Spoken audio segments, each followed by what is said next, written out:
Audio Jungle.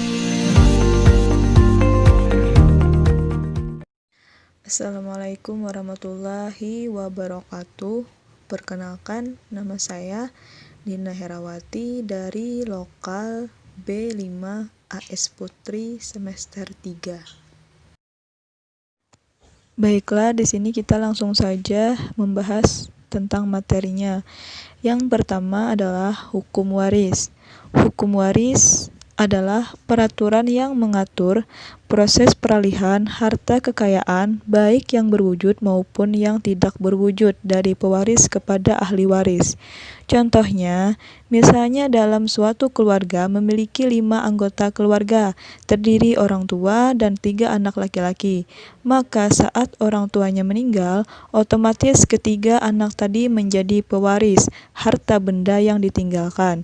Adapun sistem pembagian waris dalam masyarakat Dayak, secara garis besar, sistem pembagian waris dalam hukum adat Dayak sama.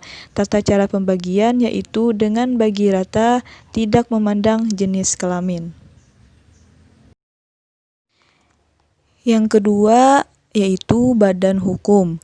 Badan hukum adalah sebagai objek hukum, yaitu sebagai pendukung hak dan kewajiban, berarti bahwa badan hukum tersebut dapat melakukan perbuatan hukum dan mencapai suatu tujuan tertentu yang telah digariskan oleh pengurus organisasi badan hukum itu untuk kepentingan bersama para anggota badan hukum tersebut.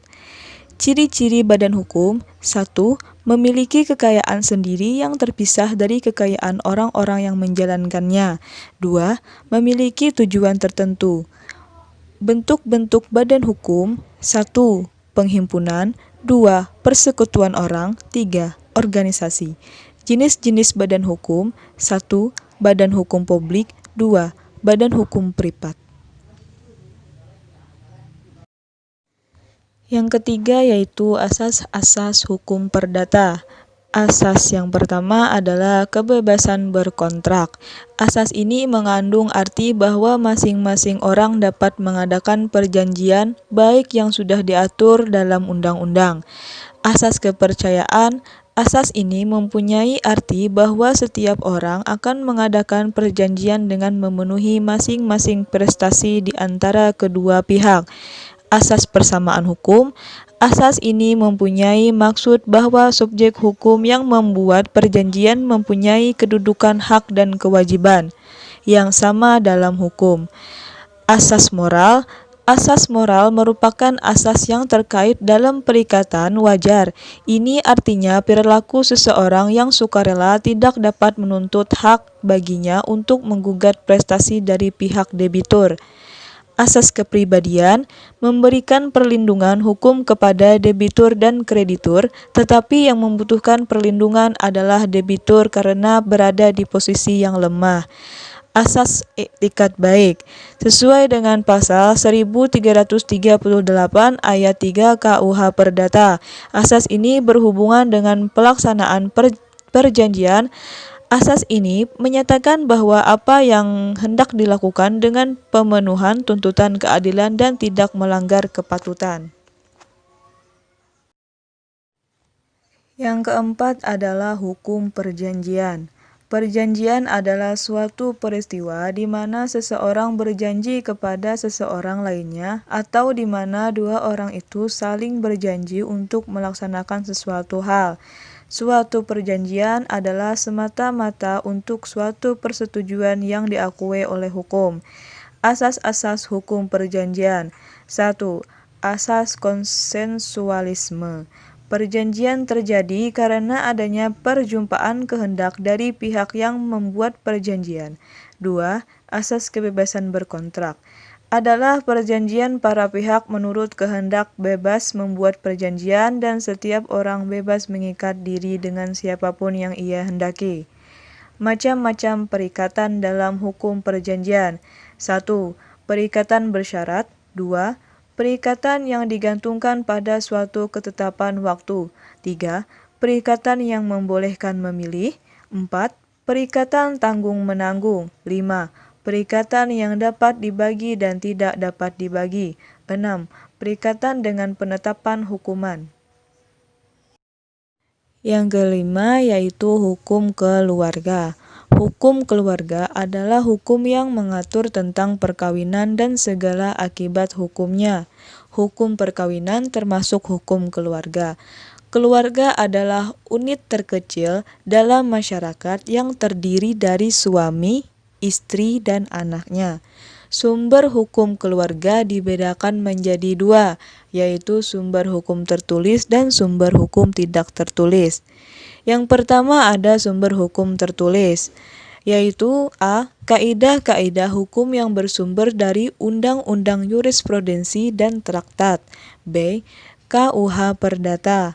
C. Peraturan perkawinan campuran. D. Undang-Undang Nomor 32 Tahun 1954 tentang pencatatan nikah, talak, dan rujuk. 2. Sumber hukum tidak tertulis, yaitu kaidah-kaidah yang timbul tambah dan berkembang dalam kehidupan di masyarakat. Yang keenam yaitu hukum benda. Hukum benda atau hukum kebendaan adalah serangkaian ketentuan hukum yang mengatur hubungan hukum secara langsung antara seseorang dengan benda, yang melahirkan berbagai hak kebendaan. Hak kebendaan memberikan kekuatan langsung kepada seseorang dalam penguasa dan kepemilikan atas suatu benda dimanapun bendanya berada. Pengaturan hukum benda diatur dalam buku 2 KUH Perdata. Hukum benda ialah keseluruhan aturan hukum yang mengatur tentang benda, perbedaan dan macam-macam benda. 1. Barang-barang berwujud dan barang-barang yang tidak berwujud. 2. Barang-barang yang bergerak dan barang-barang yang tidak bergerak. 3. Barang-barang yang habis pakai dan barang-barang yang tidak habis pakai. 4. Barang-barang yang sudah ada dan barang yang masih akan ada. 5. Barang-barang dalam perdagangan dan barang-barang di luar perdagangan. 6. Barang-barang dapat dibagi dan barang-barang yang tidak dapat dibagi. Yang terakhir yaitu hak atas kekayaan intelektual atau HAKI. Hak atas kekayaan intelektual atau hak kekayaan intelektual dalam kurung HKI adalah hak eksklusif yang diberikan suatu hukum atau peraturan kepada seseorang atau sekelompok orang atas karya cipta.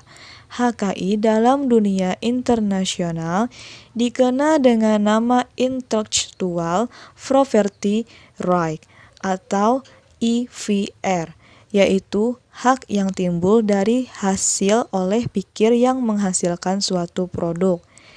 Prinsip-prinsip HAKI: 1.